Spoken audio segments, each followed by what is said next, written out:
Biome, a group of biotic populations living in an area with a particular climatic condition. Ecosystem, a community of organisms and their interactions with their environment. Streams and rivers, bodies of water moving in one direction. They can be found everywhere. They start at headwaters such as springs or lakes and travel to their mouths through water channels. Their characteristics change as they flow from source to mouth. The Nile River is in northeastern Africa. It is the world's longest river at 4,135 miles. It has two sources, Lake Victoria in Uganda, the White Nile, and Lake Tana in Ethiopia. The north section flows north almost entirely through Egypt. It ends in a large delta emptying into the Mediterranean Sea. The density-dependent limiting factor is one that depends on population size. An example is predation. The Nile perch is a fierce predator that has had a devastating impact in its initial and introduced habitats. Its ability to prey on different sized fish enables it to dominate many habitats and have a catastrophic effect on the many species it encounters as it moves in search of food. Another example is parasitism. The Nile perch also carries numerous parasites in its gills in different areas of its body, which can lead to the spread of disease among other species, resulting in the loss of biodiversity. Density-independent limiting factors are those that affect all populations in similar ways regardless of the population size. One example is human activity and seasonal cycles. Since annual floods from the Nile River no longer occur, the sediments that were carried all throughout the region are trapped. This lack of natural fertilizer has resulted in an increase in erosion of the river and an increase in the use of chemical fertilizers. These fertilizers cause pollution of the surrounding environment due to runoff. The chemical elements in the fertilizers cause an increase in algae blooms. Algae blooms and the increasing erosion present a problem to fish because they contribute to an increase of particles in the water, which can clog the fish's gills and suffocate them. Another example is Iceland's Loki volcano, which is a natural disaster. The volcano event, in which the volcano experienced 10 eruptions from 1783 to 1784, led to unusual temperature and precipitation patterns and caused a significant reduction in the amount of rain that fell over the Nile River and led to record low river levels.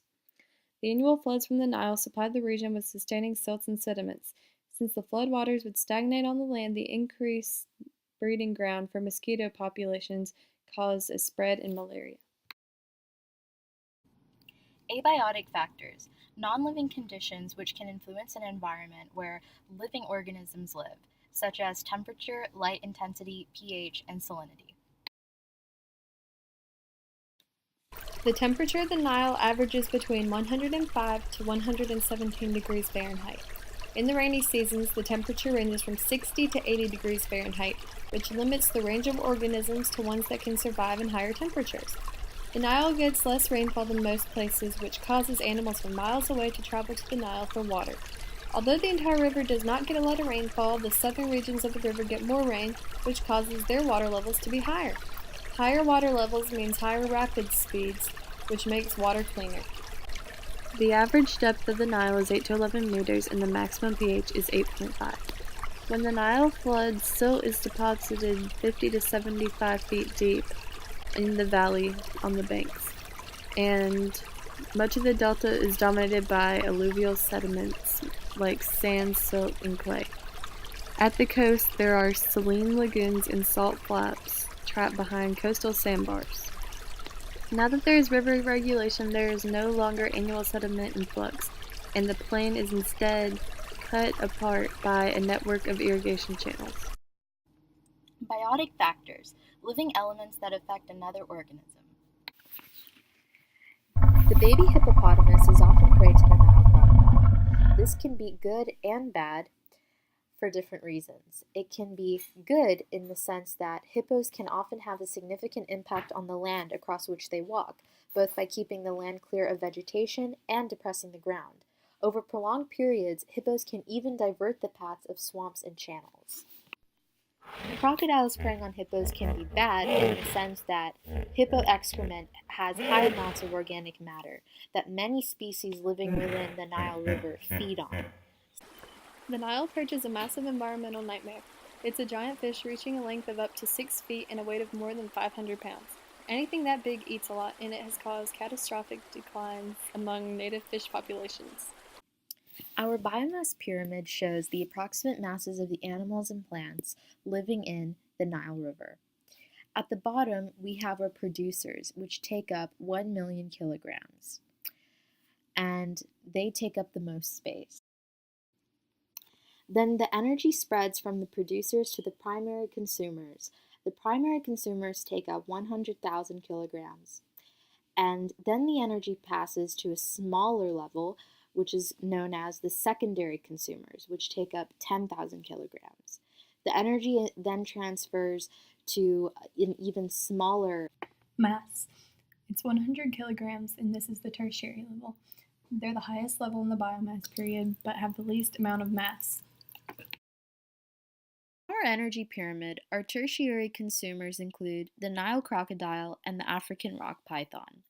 A tertiary consumer is an organism at the topmost level in a food chain that feeds on other carnivores. In other words, it's a carnivore that feeds only on secondary consumers. Our secondary consumers include the Nile softshell turtle and the Nile perch. The secondary consumer feeds on herbivores. Our primary consumers include snails, aquatic insects, crustaceans, crayfish, and mollusks. Primary consumers feed on autotrophs, or producers. Our producers include the papyrus, reed mace ambach, the tur, water lettuce, soft grasses, and reed plants. In our food web, we can see how all of our biotic factors living in our ecosystem interact with one another and how the energy passes directly from the producers all the way up to the tertiary consumers. The Nile crocodile feeds upon many different species, including birds like the stork and baby hippopotami, and the Nile softshell turtle and the Nile perch. And the Nile monitor, also a tertiary consumer, feeds on mussels and different species of frog, like the white-lipped frog. And the stork feeds on different bug species like the earthworm, and the hippopotami feed on soft grasses like reed plants. The Nile softshell turtle feeds on crustaceans and several different frog species. And the Nile perch feeds on aquatic insects and mollusks and zooplankton and other species of crustaceans, as well as several different species of fish. Major threats to the basin development are agricultural and grazing land degradation, declining water quality, loss of wetlands and forests, overexploitation of natural resources, and also pollution from urban, industrial, and agricultural sources is increasing. The driving forces behind the threats to the Nile Basin's environmental resources are complex. They're attributed to rapid human population growth and persistent poverty. What will happen in the future is that eventually the Nile will not be as useful as it once was.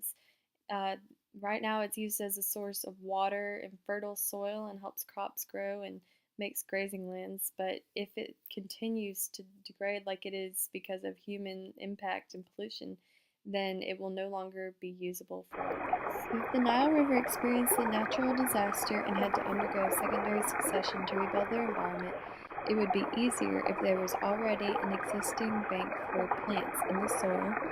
Also, if the structure of the soil had already been modified by other organisms to make it suitable for growth and colonization, and if root systems were undisturbed, then plants could grow.